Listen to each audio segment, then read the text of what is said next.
জয় ভোলেনাথ। নমস্কার বন্ধুরা, সনাতনী শ্রাবণী চ্যানেলে তোমাদের সবাইকে স্বাগত। নীরবতার প্রয়োজনীয়তা কেন হয়? আমরা রোজ ঘুমাই কেন?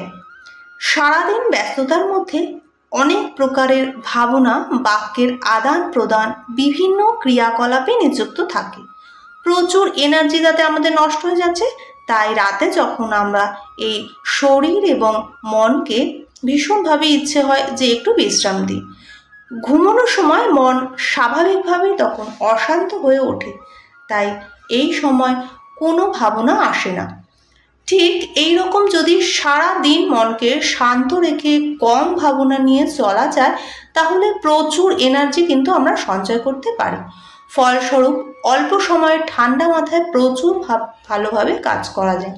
তবেই এনার্জি পজিটিভ কিন্তু হওয়া উচিত। নেগেটিভ এনার্জি মন ও শরীরকে দূষিত করে তোলে এবং কোনো কাজ সফল হয় না। মন শান্ত রাখার অর্থ যেখানে যতটুকু দরকার সেইটুকু ভাবনা সৃষ্টি করা এবং অবান্তর চিন্তাভাবনা মুছে ফেলা। পজিটিভ থিঙ্কিং সারা দিনের ভুল ভাবনা সরিয়ে মনকে অটোমেটিক্যালি ব্যালেন্স রাখতে সাহায্য করে।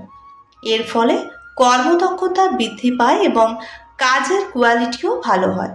শান্ত মনে পরিষ্কারভাবে পরিস্থিতির গভীরতা বোঝা যায় এবং সিদ্ধান্ত গ্রহণের সঠিক হয়। প্রত্যেক দিন মেডিটেশন করলে মন অনেক শান্ত হয়ে যায়।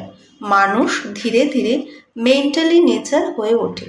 যখনই মনে নেগেটিভ থটস হানা দেবে, তখনই নিজের আসল রূপ, আসল বাসস্থান, আসল পিতা, আসল গুণ, এই সব কিছু নিজেকে মনে করালে সব নেগেটিভ মুছে যাবে।